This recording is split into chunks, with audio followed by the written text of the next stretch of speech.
Bonjour à chacun, bienvenue à tous, à ceux qui sont ici, à ceux qui sont devant leur écran ou qui le seront un peu plus tard. Bienvenue pour ce temps de culte. Ce matin, c'est Tom qui nous apportera le message. Merci Tom, merci Muriel pour la musique et merci aux techniciens sans qui ce culte serait plus difficile à organiser. Merci à chacun qui est impliqué pour ce temps de louange, d'adoration et aussi d'enseignement. Au niveau des annonces, il n'y a pas grand-chose, à part vendredi, pour les jeunes, il y a le groupe 6. Est-ce qu'il y a d'autres choses à annoncer ?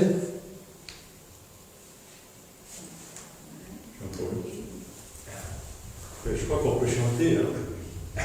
Oui, oui, on peut chanter, exactement. Merci Daniel. Avec les masques. Pour moi, c'est...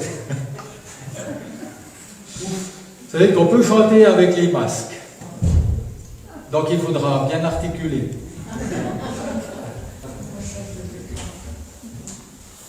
Ok, sans plus, je vous invite à chanter dans le À toi la gloire, le 131, mon Rédempteur est vivant.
Je vous invite à prier. Oui Seigneur, nous te louons et te glorifions parce que tu es Dieu. Parce que tu tiens toutes choses entre tes mains. Et nous te remercions parce que ce matin, oui, nous pouvons rechanter. Nous pouvons redonner de la voix. Nous pouvons te louer et t'adorer en pleine voix. Oui, merci Seigneur parce que tu es là, parce que tu es présent. Et merci, Père, parce que, oui, tu es notre Rédempteur vivant. Et nous te glorifions pour tout ce que tu as fait pour chacun de nous. Amen. Mon Rédempteur vit. Vous êtes d'accord? Mon Rédempteur vit.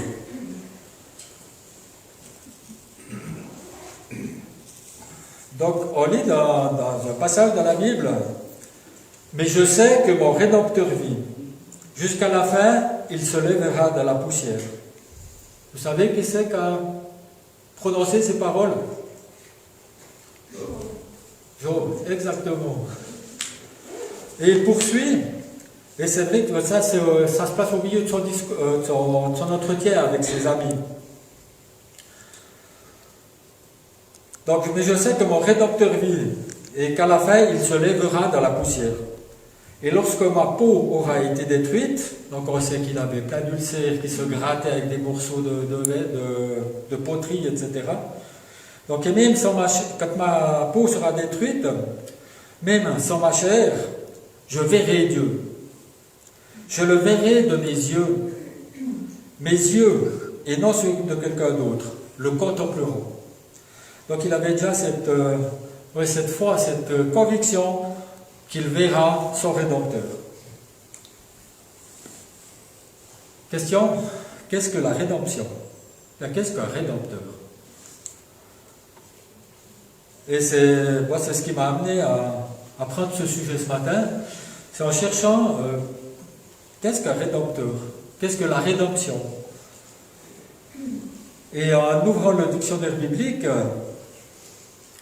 donc j'ai un peu regardé ce que ça voulait dire.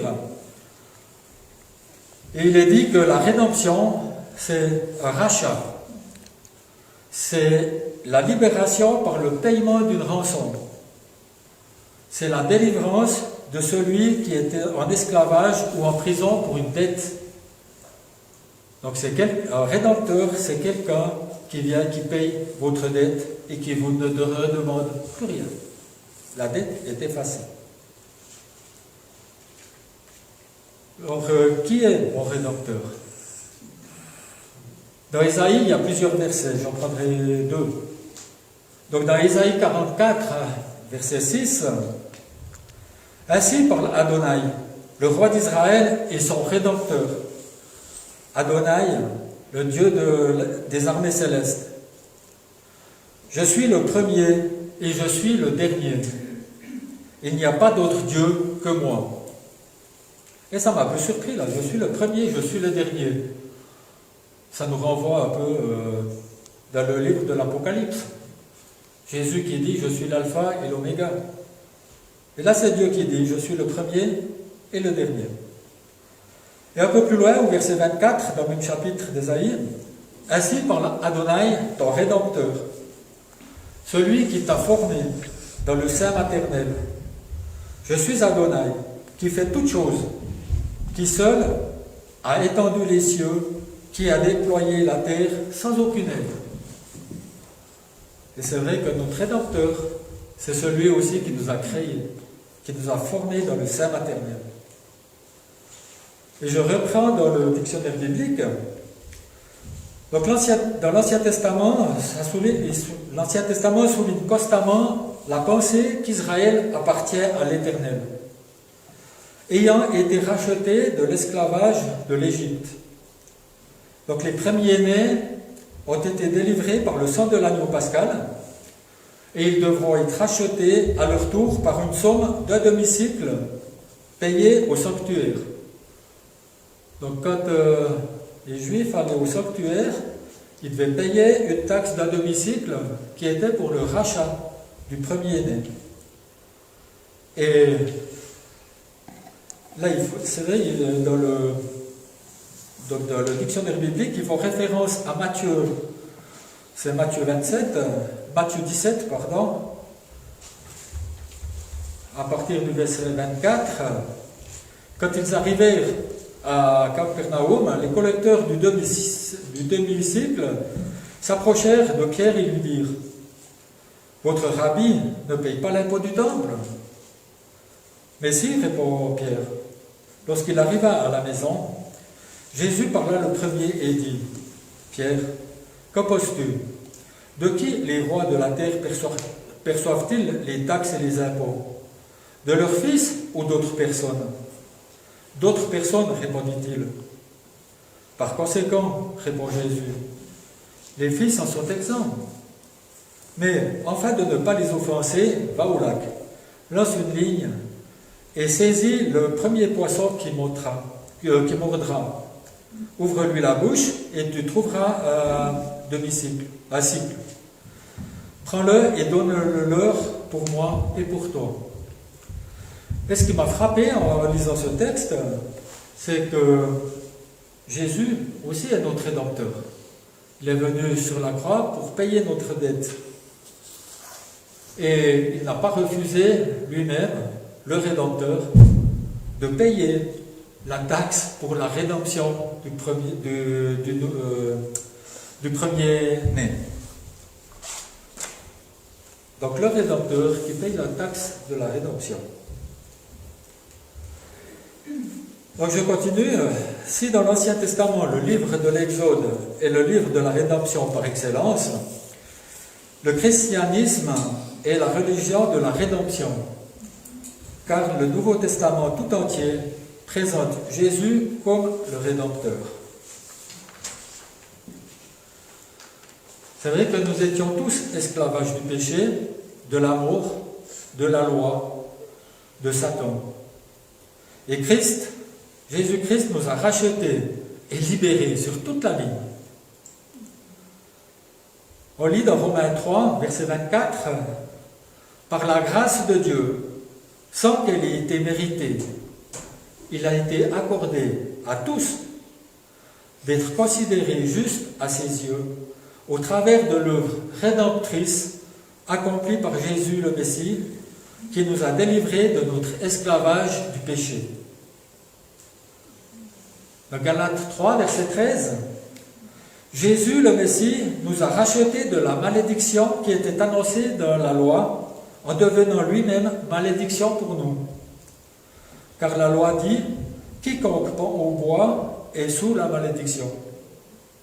Jésus le Messie a fait cela, afin que par lui, les païens puissent recevoir la bénédiction annoncée à Abraham, et que par la foi en Dieu et en étant fidèles, nous recevions aussi ce qui avait été promis, à savoir le Saint-Esprit. Dans Galates 4, verset 5, Dieu a envoyé son Fils. Il est né d'une femme, né dans une culture où la loi, transformée en légalisme, était pervertie. Donc Dieu a envoyé son Fils afin de racheter ceux qui étaient soumis à ce légalisme et nous permettre de devenir fils de Dieu. Dans ces 3 versets, on voit que Jésus a donné sa vie, où Dieu a donné son Fils pour que nous soyons libérés, que nous soyons délivrés de l'esclavage du péché. Pour que, par notre foi et en restant fidèles à Dieu, nous recevions le Saint-Esprit. Et que le sang de Jésus aussi nous permet de devenir fils de Dieu, d'être appelés fils de Dieu. Donc nous avons la rédemption par le sang de Jésus. Et pour moi, un verset phare, c'est dans Éphésiens 1, verset 7, « Par son sang versé et en union avec lui, nous avons été libérés et nous sommes pardonnés de tous nos péchés, en accord avec la richesse de sa grâce qu'il nous a prodiguée. » En revenant dans le dictionnaire biblique, il dit, c'est ainsi et non par l'argent, donc c'est par le sang de Jésus et non par l'argent, comme dans le Nouveau Testament, que nous avons été rachetés de notre ancienne vie de péché. Christ nous a libérés de la mort et de la puissance de Satan. Oui, le Seigneur nous a rachetés de toute iniquité. Et comme verset final, Je vous citerai dans 1 Corinthiens 6, versets 19 à 20. Ne savez-vous pas que votre corps est un temple pour le Saint-Esprit qui réside en vous et que vous avez reçu de Dieu? De ce fait, vous ne vous appartenez pas, car vous avez été rachetés à un grand prix. Utilisez donc votre corps pour glorifier Dieu. Et je vous invite à prendre un temps justement pour glorifier Dieu. Et puisqu'on peut chanter encore, profitons de chanter de tout notre cœur, de toute notre voix. Et je vous invite à chanter, pour commencer, le 876, Mon Rédempteur vit. Il sera suivi de victoire et un si grand miracle.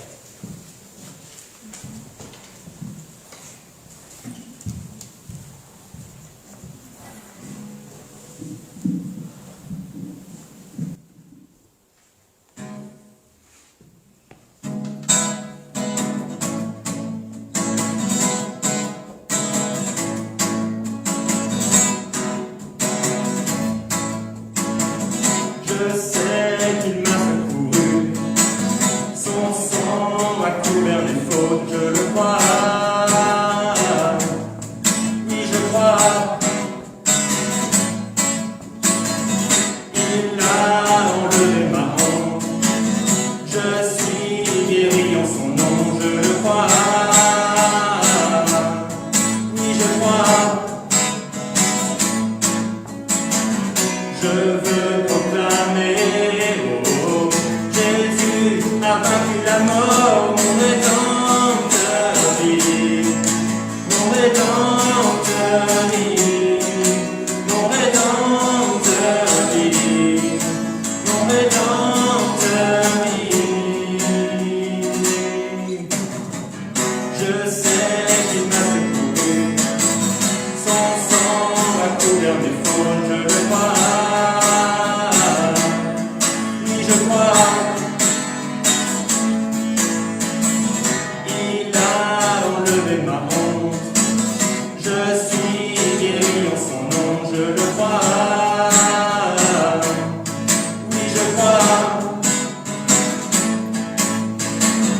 Je veux proclamer, oh, Jésus a vaincu la mort, mon rédempteur vit, mon rédempteur vit, mon rédempteur vit, mon rédempteur vit. Tu prends nos fardeaux et tu l'emportes. Je danse sur les sommets, je vois venir ton règne.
amour pour moi. Quelle patience tu as conduit vers toi mon ignorance. Comment pourrais-je alors saisir ce que ton cœur voulait m'offrir? Un si grand miracle, un don si précieux, ta mort à la Pâque nous ouvre les yeux. Ton salut remplace ma condamnation, mon péché s'efface par ta rédemption. Loué sois-tu, Dieu Tout-Puissant, loué sois-tu.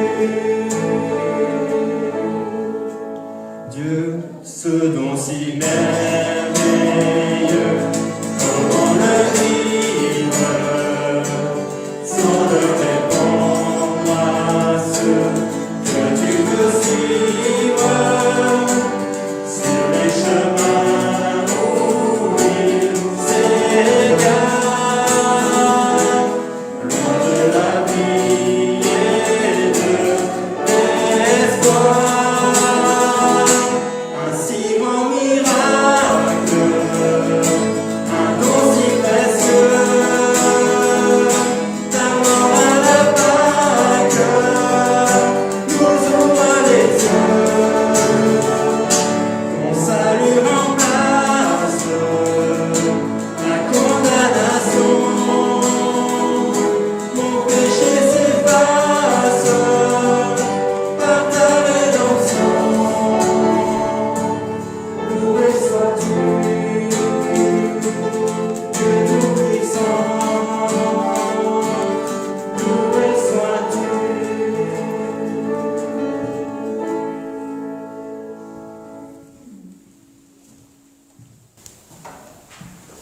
Oui, Seigneur notre Dieu, notre Rédempteur, oui, loué sois-tu pour cette rédemption.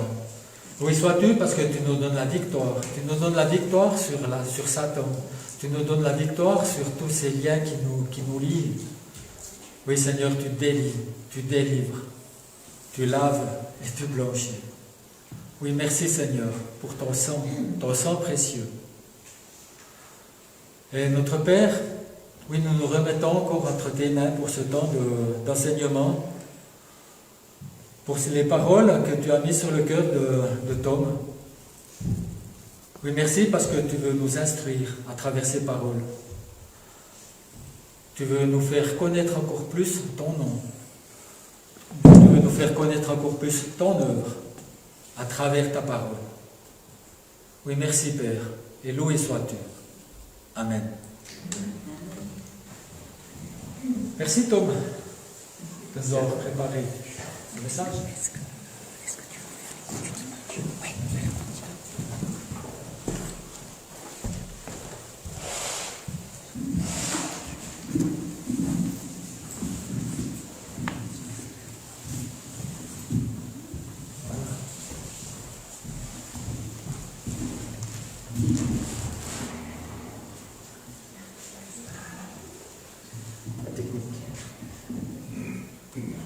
Bonjour à toutes et à tous.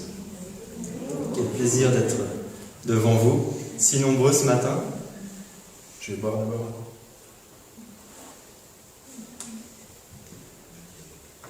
Parce que mine de rien, le chant, avec un masque, c'est pas évident. Quelle joie d'être devant vous ce matin. C'est assez fou parce qu'on ne s'était pas vraiment concerté avec Jean-Paul sur le thème de ce matin. Lui a choisi la rédemption avec Jésus notre Rédempteur. Et moi, ce dont je vais vous parler aujourd'hui, c'est de l'assurance de la résurrection. À quel point la résurrection est quelque chose de crédible, de tangible, qui peut encore être crue aujourd'hui, qui peut être encore transmise aujourd'hui, cette foi. Mais avant d'aller dans ce sujet-là avec le discours de Pierre dans Acte 2. Un petit peu de culture et un peu pour me pomper moi un peu. Est-ce que vous savez ce qu'est l'ultra-crépidarianisme? Si quelqu'un ici me dit que oui, j'ai un énorme respect pour cette personne. Et moi, n'ayant entendu ce mot qu'une seule fois dans ma vie dans une vidéo qui expliquait justement ce que c'était, l'ultra-crépidarianisme. C'est tout un mot savant en fait, qui signifie simplement la tendance qu'ont certaines personnes à parler avec assurance, avec une certaine aisance, de choses qu'ils ne connaissent pas du tout. Ça existe beaucoup, oui. On a pu en entendre un peu certains avec toute cette histoire de pandémie, des politiques qui disent bon, moi je ne suis pas médecin, mais il me semble quand même qu'il faudrait faire ceci ou cela. Voilà, des gens qui ne sont pas qualifiés mais qui nous donnaient des infos. Alors loin de moi l'idée de faire une polémique sur le Covid en ce moment et de prendre un parti ou quoi. Pas du tout. C'est juste pour définir ce mot. En fait, ça vient d'une locution latine qui signifie en gros en français le cordonnier ne doit pas parler au-delà de la chaussure. Voilà. On doit parler de ce que l'on connaît. En fait, c'est ça que ça signifie. Donc, avec cette pandémie actuelle, avec les réseaux sociaux, avec cette manière facile de pouvoir parler un peu de tout et de rien, on voit beaucoup de gens qui ne connaissent rien au sujet et puis qui exposent leur point de vue comme si c'était une vérité. Et vous voyez le danger qu'il peut y avoir dans notre société avec cette tendance-là, donc des personnes qui parlent sans connaître les choses, et aussi des gens qui ont tendance à écouter celui qui parle le plus fort. Celui qui semble tout savoir et qui parle le plus fort, souvent c'est celui-là qu'on écoute, alors qu'il n'est pas forcément légitime. Bref, un mot savant, l'ultra-crépidarianisme. Si vous vous en rappelez pas, c'est pas très grave. Mais pourquoi je parle de ça? Simplement parce que nous allons nous pencher sur un discours, justement celui de Pierre à la Pentecôte, un discours où on voit un homme, Pierre, qui se lève et qui parle fort, et qui va réussir à convaincre 3000 personnes de la réalité de la résurrection de Christ. Donc là, nous sommes dans des temps, maintenant, nous sommes quelques semaines après Pâques, nous sommes quelques semaines juste avant Pentecôte. Nous venons de fêter Pâques, se souvenir de la mort et de la résurrection de Jésus. Nous allons fêter la Pentecôte avec cette bonne nouvelle que le Saint-Esprit que Jésus avait promis est descendu sur nous, nous qui croyons. Et maintenant, ce Saint-Esprit qui est en nous, nous est donné pour pouvoir être aussi des témoins, pour pouvoir en enseigner d'autres, pour pouvoir transmettre ce que nous-mêmes nous avons reçu. En fait, ceci, c'est le point de départ du christianisme, le fondement de notre foi, comme l'avait aussi rappelé Jean-Paul, le fondement de notre foi, c'est la mort et la résurrection de Jésus-Christ, qui avait été annoncé, incarné, Dieu incarné, qui est mort, ressuscité, et maintenant qui siège dans les lieux célestes, à la droite de Dieu. Alors, quand on expose ça comme ça à une personne qui ne connaît pas grand-chose, ou peut-être rien à la foi chrétienne, il y a peut-être plusieurs réactions possibles. Tout d'abord, mais c'est qui Jésus? Tu me parles d'un Jésus, mais je ne sais pas qui c'est. Autre réaction possible, c'est tu me dis qu'il est mort dans un certain but, mais pourquoi il est mort? À quoi ça a servi qu'il meure? Une troisième question peut-être, il est ressuscité? Attends, de quoi tu me parles? Ressuscité, ça veut dire quoi? Il est mort, il est revenu à la vie? Moi je vois que ça que dans les films. Aujourd'hui on n'a pas trop de problèmes quand on défend sa foi à pouvoir convaincre quelqu'un que Jésus, en tout cas une personne se nommant Jésus, un prophète juif, a existé. Les historiens aussi sont d'accord avec ça. On n'a pas trop de problèmes à prouver historiquement aussi que Jésus est mort, martyrisé par les Romains sur une croix. Pas trop de problèmes. Par contre, quand on va dire à quelqu'un il est ressuscité, il n'est pas resté mort au tombeau, là il y a un souci. Là on ne peut pas dire juste l'histoire nous dit que, parce que là la foi doit intervenir, il y a un miracle qui s'est produit et la foi doit intervenir. Jésus de Nazareth a existé, c'est un fait avéré. Il a été martyrisé par les Romains, c'est un fait avéré, mais voilà, la résurrection, il faut la foi pour y croire. Et donc je nous pose la question ce matin, ça va être le thème justement de ce message, est-ce que notre foi est crédible?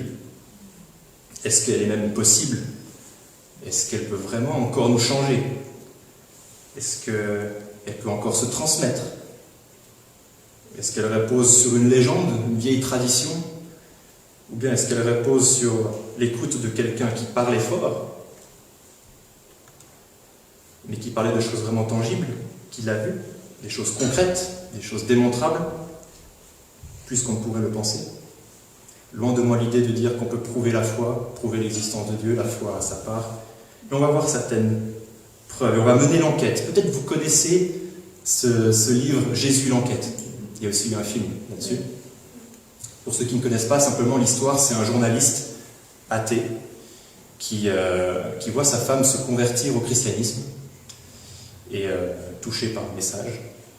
Et du coup, il se dit, moi je vais te démontrer que le christianisme c'est faux. Et pour ça, il veut prouver que Jésus n'est pas ressuscité. Soit qu'il n'est pas ressuscité, soit qu'il n'est pas vraiment mort, et que ça a été une manipulation. Donc il va démontrer les deux, que Jésus n'est pas mort ou que Jésus n'est pas ressuscité. La fin de l'histoire est bonne, je vous invite à lire le livre ou à regarder le film. Il a été incapable de prouver cela. Il a fait face aux faits, et c'était évident que la seule solution possible, c'est là où la foi est intervenue, c'était que Christ est ressuscité.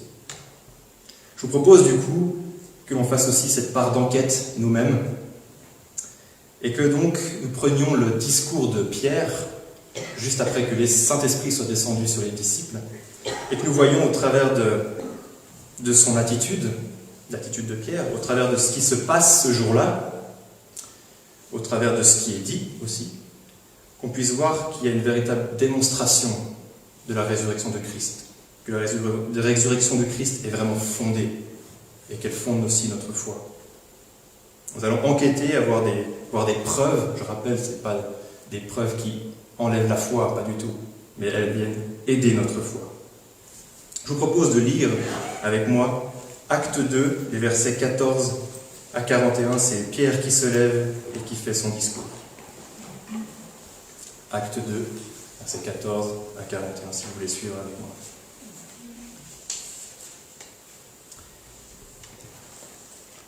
Alors Pierre, debout avec les 11 apôtres, s'exprima d'une voix forte en ces termes. « Hommes de Judée, et vous tous qui séjournez à Jérusalem, comprenez ce qui se passe et prêtez l'oreille à mes paroles. Ces gens ne sont pas ivres, comme vous le supposez, car il est 9 h du matin. » Je rappelle juste que le Saint-Esprit venait d'arriver et que les disciples se mettaient à parler plein de langues. Et du coup, des gens disaient « mais ils sont juste ivres ». Pas du tout. Mais maintenant se réalise ce qu'a dit le prophète Joël. « Dans les derniers jours, dit Dieu, je déverserai de mon esprit sur tout être humain. Vos fils et vos filles prophétiseront, vos jeunes gens auront des visions, et vos vieillards auront des rêves. Oui, sur mes serviteurs et sur mes servantes, durant ces jours-là, je déverserai de mon esprit et ils prophétiseront. Je ferai des prodiges en haut dans le ciel et des signes miraculeux en bas sur la terre. Du sang, du feu et une vapeur de fumée. Le soleil se changera en ténèbres et la lune en sang avant l'arrivée du jour du Seigneur, de ce jour grand et glorieux. Alors toute personne qui fera appel au nom du Seigneur sera sauvée. Israélites, écoutez ces paroles. Dieu vous a désigné Jésus de Nazareth en accomplissant par lui, au milieu de vous, des miracles, des prodiges et des signes, comme vous le savez vous-même. Cet homme vous a été livré suivant le projet défini et la prescience de Dieu. Vous l'avez arrêté, vous l'avez fait mourir sur une croix par l'intermédiaire d'hommes impies. Mais Dieu a brisé les liens de la mort. Il l'a ressuscité parce qu'il n'était pas possible qu'elle le retienne. En effet, David dit à propos de lui, « Je voyais constamment le Seigneur devant moi, parce qu'il est à ma droite, afin que je ne sois pas ébranlé. C'est pourquoi mon cœur est dans la joie, et ma langue dans l'allégresse. Même mon corps reposera avec espérance, car tu n'abandonneras pas mon âme au séjour des morts, tu ne permettras pas que ton sein connaisse la décomposition. Tu m'as fait connaître les sentiers de la vie, et tu me rempliras de joie par ta présence. » Mes frères, qu'il me soit permis de vous parler en toute franchise au sujet du patriarche David. Il est mort, il a été enseveli, et son tombeau existe encore aujourd'hui parmi nous. Or, il était prophète, et il savait que Dieu lui avait juré par serment de faire surgir le Messie, un de ses descendants, pour le faire asseoir sur son trône. C'est donc la résurrection du Christ qu'il a prévue, et annoncée en disant qu'il ne serait pas abandonné au séjour des morts, et que son corps ne connaîtrait pas la décomposition. C'est ce Jésus que Dieu a ressuscité. Nous en sommes tous témoins. Élevé à la droite de Dieu, il a reçu du Père le Saint-Esprit qui avait été promis. Et il l'a déversé, comme vous le voyez, et l'entendez maintenant. David, en effet, n'est pas monté au ciel, mais il dit lui-même, « Le Seigneur a dit à mon Seigneur, assieds-toi à ma droite, jusqu'à ce que j'ai fait de tes ennemis ton marchepied. » Que toute la communauté d'Israël sache donc avec certitude que Dieu a fait Seigneur et Messie ce Jésus que vous avez crucifié. Après avoir entendu ce discours, ils eurent le cœur vivement touché et dirent à Pierre et aux autres apôtres, « Frères, que ferons-nous » Pierre leur dit, « Changez d'attitude et que chacun de vous soit baptisé au nom de Jésus-Christ pour le pardon de vos péchés et vous recevrez le don du Saint-Esprit. En effet, la promesse est pour vous, pour vos enfants et pour tous ceux qui sont au loin. En aussi grand nombre que le Seigneur notre Dieu les appellera. Et par beaucoup d'autres prodiges, il rendait témoignage et les encourageait en disant « Sauvez-vous de cette génération perverse ». Ceux qui acceptèrent sa parole furent donc baptisés, et ce jour-là, le nombre des disciples augmenta d'environ 3000 personnes. Jusqu'ici la lecture de ce discours.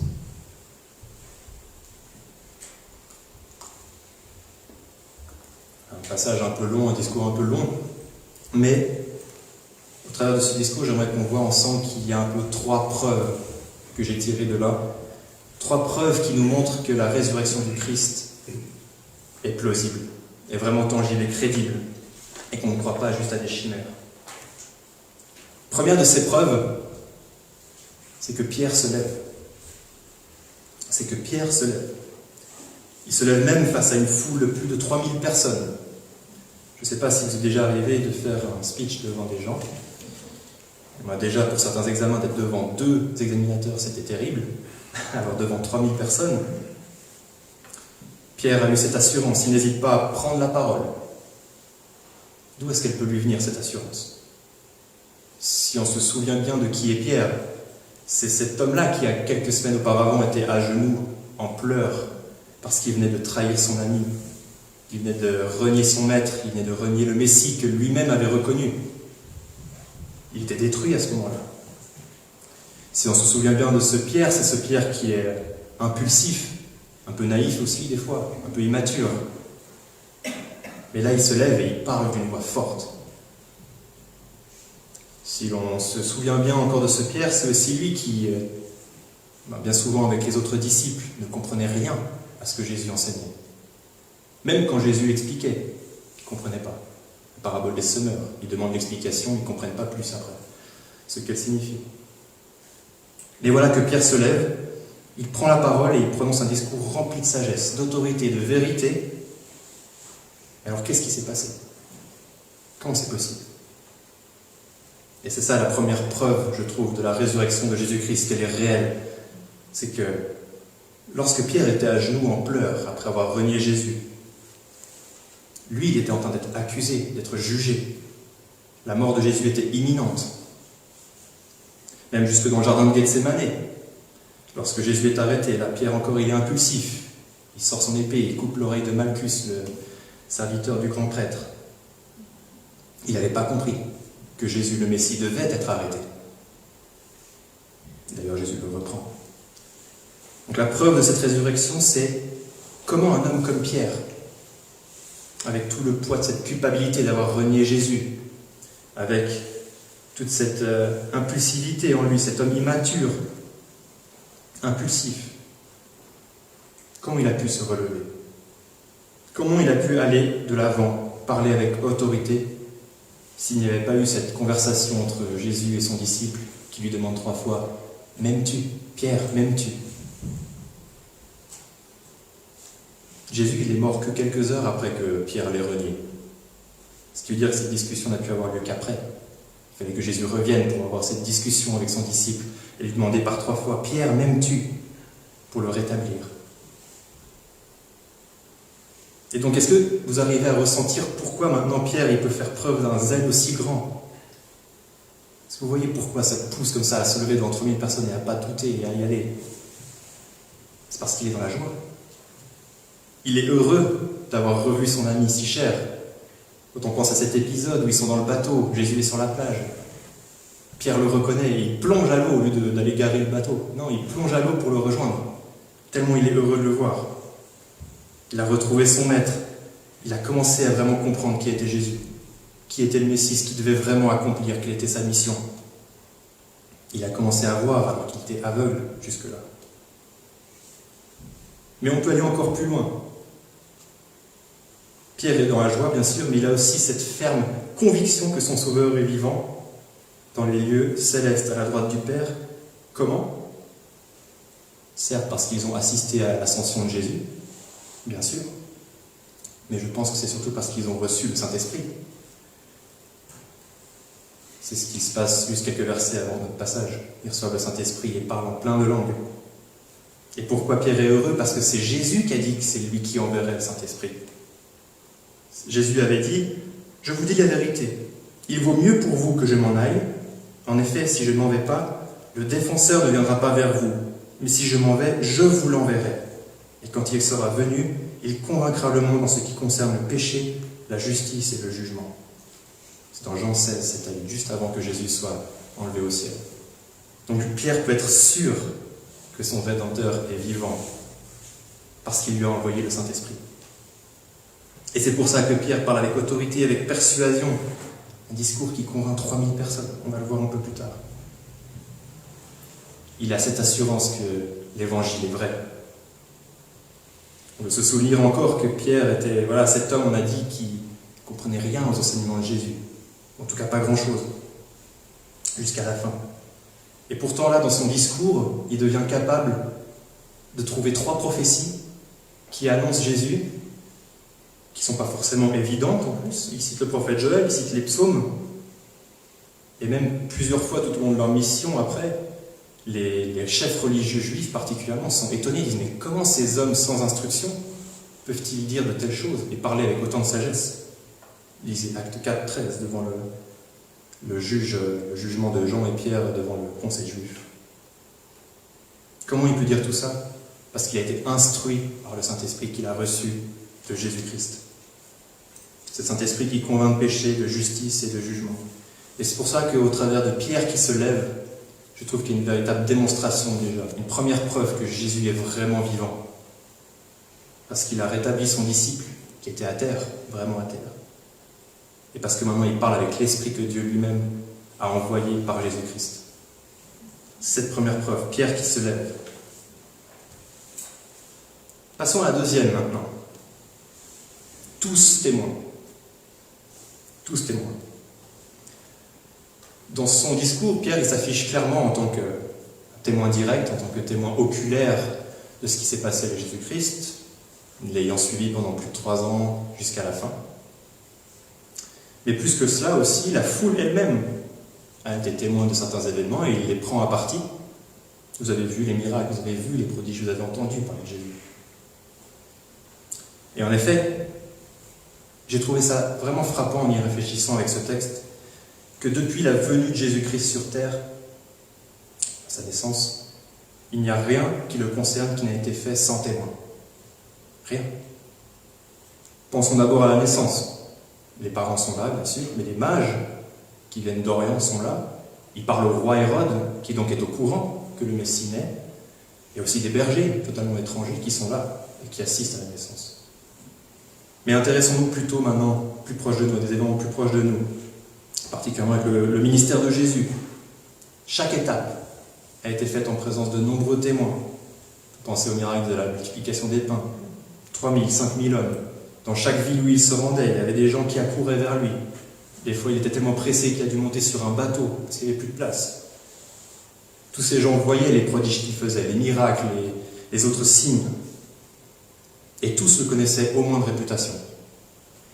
Les chefs religieux le connaissaient, même les païens, les Romains de l'époque le connaissaient. Ce centurion romain qui vient vers Jésus pour lui demander la guérison de son serviteur.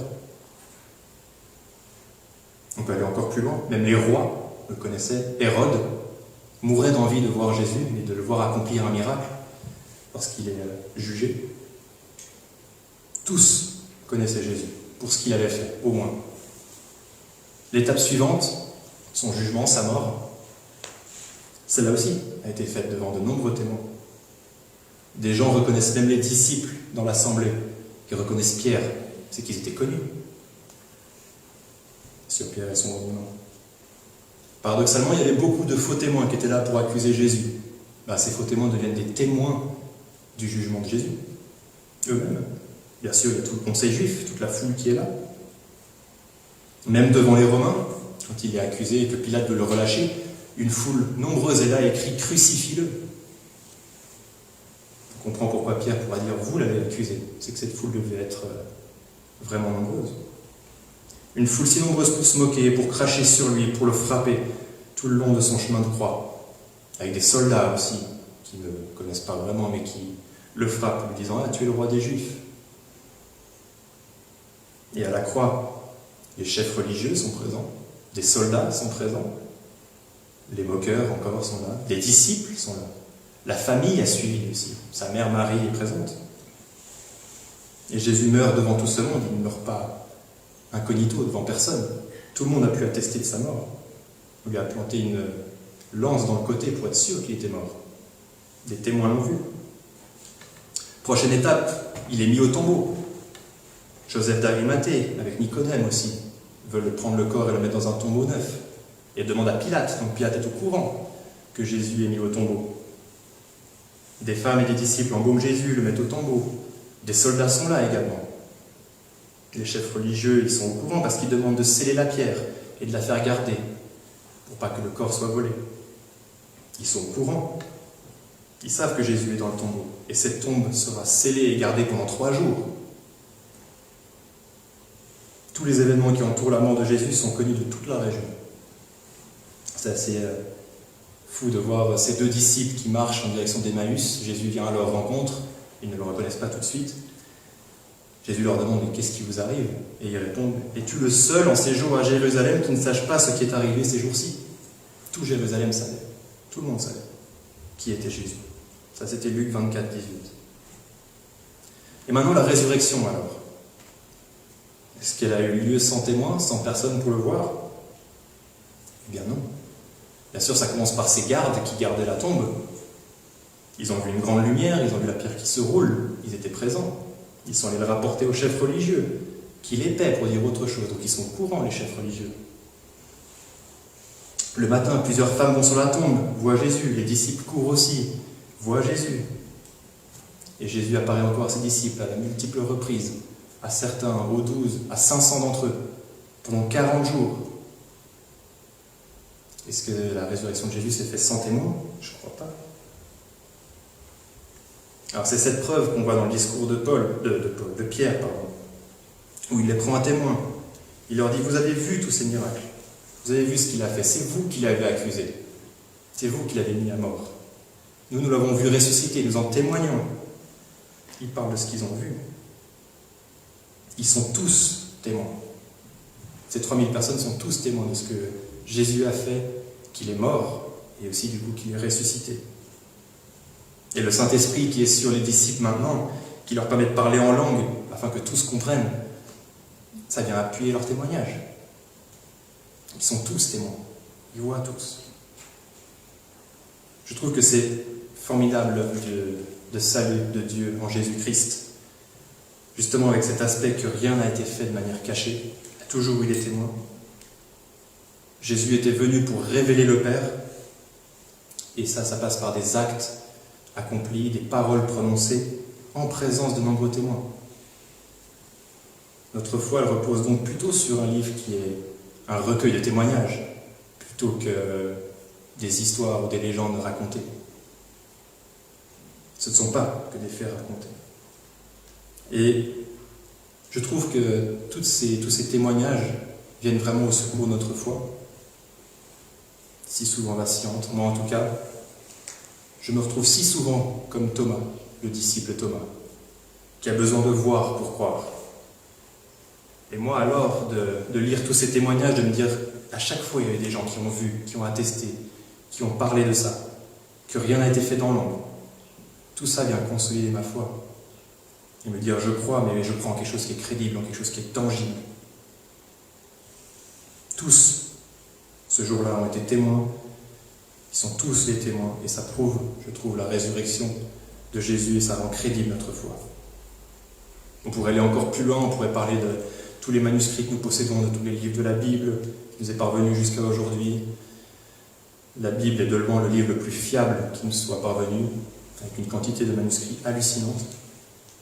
Mais on ne va pas aller là-dessus. Je vous invite à regarder Jésus l'enquête, il parle bien de ça. Mais continuons vers notre troisième et dernière preuve de la résurrection, qu'on peut voir dans ce discours de Pierre. Cette troisième preuve, c'est qu'il y a un accomplissement. Au travers de ce qui se vit au moment du discours, avec le Saint-Esprit qui est descendu, toutes ces prophéties accomplies, la conversion des 3000 personnes, pardon, je trouve que ça constitue une preuve supplémentaire que Christ est vivant. Il est ressuscité. Si on pense en dehors du discours de Pierre, vous savez que bon nombre de prophéties annonçaient le Messie, comment il allait venir, dans quelle ville, par quelle descendance, David, comment il allait mourir même. Tout était dit, qu'il allait souffrir, qu'il allait être martyrisé, qu'il allait prendre nos péchés. Tout était annoncé. Mais maintenant, dans le texte, il y a plusieurs prophéties que Pierre évoque dans son discours. 3 prophéties, pour être exact. Et ici, d'abord, le prophète Joël, qui annonce la venue du Saint-Esprit sur son peuple, sur tous ceux qui croient. C'était une venue annoncée, accompagnée de prodiges et de miracles. Et le premier d'entre eux, c'est qu'il parle en langue, il parle en différentes langues. On rappelle juste que cet esprit a été envoyé par Jésus-Christ, qui est à la droite de Dieu maintenant. Et on voit que ces premiers miracles s'accomplissent là. Le premier miracle, ce don des langues. Les disciples se mettent à parler des langues qu'ils ne connaissent pas, qu'ils ne peuvent pas connaître, qu'ils ne peuvent pas avoir apprises. Et pourtant, ils les parlent. Et ça ne vous fait pas penser à quelque chose dans la Bible. À Babel. Dieu punit les hommes à Babel pour leur orgueil. Il les punit en les séparant par des langues diverses, ce qui crée tout autant de peuples, un peuple pour chaque langue. Mais à ce moment-là, lors de la Pentecôte, tout le monde entend sa langue, comme preuve d'un rétablissement, d'un accomplissement, qu'un peuple unique va se former, et que le sacrifice de Jésus-Christ a été accepté, et donc qu'il est vivant. Première prophétie avec Joël, incroyable. Une autre prophétie dont parle Pierre, il y a David, à qui la promesse avait été faite que le Messie viendrait par sa descendance. Il le savait. Plusieurs fois dans les évangiles, Jésus est appelé fils de David. Il le savait. Sa descendance devait régner éternellement. Et là, il est dit que ce roi ne connaîtrait pas la décomposition, il ne permettrait pas qu'il reste mort. Et j'aime beaucoup comment Pierre il démontre son argument dans cette prophétie-là, en expliquant bien que non, ça ne peut pas être David. David, il est mort, on a sa tombe, on sait où elle est, ça ne peut pas être lui. Donc forcément, c'est pour le Messie, qui ne connaîtrait pas la mort. Et c'est pourquoi il est ressuscité. Une prophétie incroyable, une démonstration magistrale par Pierre pour être sûr de... Vous pensez que ça peut être ça? Non, non, non, ça ne peut pas. David, on le connaît, ça ne peut pas être ça. Le Messie était annoncé, il devait mourir, il devait ressusciter. Troisième prophétie que Pierre évoque, comme quoi Pierre était vraiment en forme, et vraiment poussé par le Saint-Esprit. Il nous met un troisième accomplissement, troisième prophétie, l'ascension de Jésus-Christ était annoncée, qui devait monter au ciel et régner à la droite de Dieu. En disant, le Seigneur a dit à mon Seigneur, assieds-toi à ma droite. Il fallait qu'il soit élevé. Assieds-toi à ma droite jusqu'à ce que j'ai fait de tes ennemis ton marchepied. C'est fou de se dire que même ça, même l'ascension de Jésus a été annoncée, et son règne éternel. Je voudrais conclure ce troisième point par un dernier accomplissement qui montre encore toute la puissance de la résurrection de Jésus-Christ. C'est qu'il y a eu 3000 personnes qui se sont converties. 3000 personnes. Alors que ce discours est, on pourrait dire, somme toute, assez simple, assez court. Il est même accusateur, il leur dit, c'est vous qui l'avez mis à mort. Et pourtant, 3000 personnes se convertissent. Est-ce qu'on a déjà vu, ce que vous avez déjà vu, 3000 personnes se convertir sur un discours aussi court? J'ai des amis qui ont pu se convertir, peut-être par mon contact, mais ça a pris des années, pour leur parler de Christ, de l'assurance que j'ai dans cette foi-là. Ça a pris des années. Et là, un discours. 3000 personnes. On revoit la puissance du Saint-Esprit qui convainc de péché, qui convainc de justice, qui convainc de jugement, comme Jésus l'avait dit. 3000 personnes ont cru à ce témoignage. C'est un miracle incroyable. Et quelle preuve que Jésus-Christ est vivant, puisque c'est lui qui a envoyé le Saint-Esprit. Comment ça aurait pu être possible autrement? On peut prier que ceci puisse se produire encore de nos jours. 3000 personnes qui croient. Je termine alors en reprenant les paroles de la foule. Que ferons-nous? Demanda la foule aux disciples. Que ferons-nous? Je nous pose la question, nous aujourd'hui, que ferons-nous? Que ferons-nous face à ce message, face à ce discours? Est-ce que notre foi est crédible? J'ai déjà dit, aucune preuve ne pourra remplacer la foi. Cette conviction doit naître dans le cœur, touché par le Saint-Esprit. Mais ces quelques preuves qu'on a vues là avec le discours de Pierre, elles peuvent nous encourager, elles peuvent consolider notre foi, qui ne repose pas sur des traditions, qui ne repose pas sur des choses mystiques, sur juste des miracles, j'ai même envie de dire. Elle ne repose pas juste sur des discours d'hommes qui ont parlé fort, soi-disant de choses qu'ils ne connaissaient pas. Non, on a entendu des hommes qui ont parlé fort de choses qu'ils connaissaient et qu'ils ont vues, qu'ils ont une réalité, qu'il y a une assurance que Jésus-Christ est ressuscité. Alors je souhaite que la méditation de ce matin, avec ce passage, elle puisse vous rappeler que vous n'avez pas cru juste en un message apporté par des hommes, que moi-même, là, ce matin, je ne parle pas juste de ma propre intelligence, mais j'ai simplement regardé ce que disait le texte. Ce ne sont pas des histoires inventées, ce n'est pas une histoire bien ficelée qui aurait duré des millénaires. Non, c'est un message de grâce délivré par Dieu au travers de son Fils Jésus-Christ, qui est vivant aujourd'hui, qui règne dans les lieux célestes. Et ce message de sa mort, de sa résurrection pour racheter les pécheurs que nous sommes, il est encore vrai aujourd'hui. Et il repose sur des faits tangibles. Notre foi est crédible. J'espère que ce court de temps, je souhaite que ce court temps de partage encore puisse vous encourager à saisir également chaque jour, chaque occasion, pour vraiment démontrer que le message de l'Évangile est digne d'être reçu, qu'il est fiable, qu'il est vrai. Que nous soyons nous aussi des témoins, comme Pierre a pu l'être, qui parlent de ce qu'on a vu, qui parlent de ce que nous avons vécu. Et vous avez vécu des choses avec le Seigneur, j'en suis sûr. Que le Seigneur encore nous accorde cet esprit de force et pas de timidité, pour pouvoir continuer à annoncer avec assurance cette bonne nouvelle que Jésus-Christ est vivant. Jésus-Christ est vivant. Alors soyez encouragés, que nous puissions encore nous réjouir de voir le Seigneur se glorifier en touchant encore beaucoup de personnes par ce message qui est vrai. Jésus-Christ est vivant. Amen.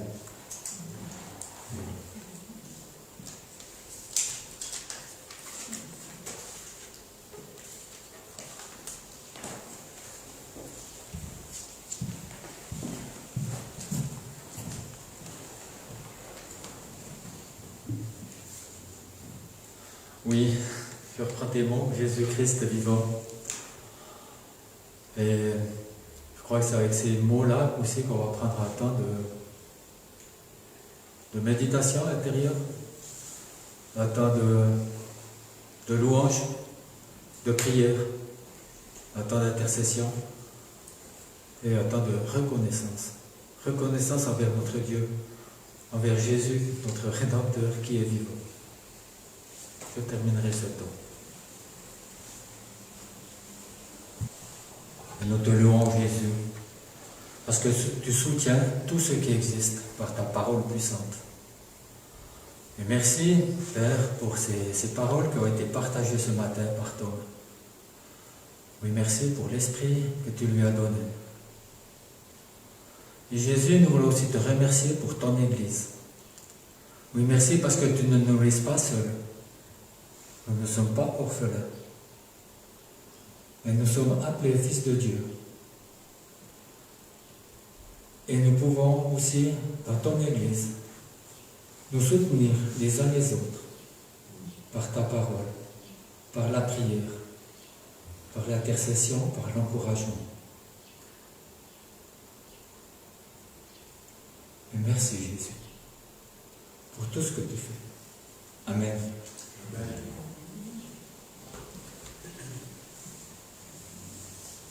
Je vous invite encore à chanter un dernier chant, le 590, que l'Esprit de vérité.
Adonai, le Dieu des armées du ciel, est entré dans son règne.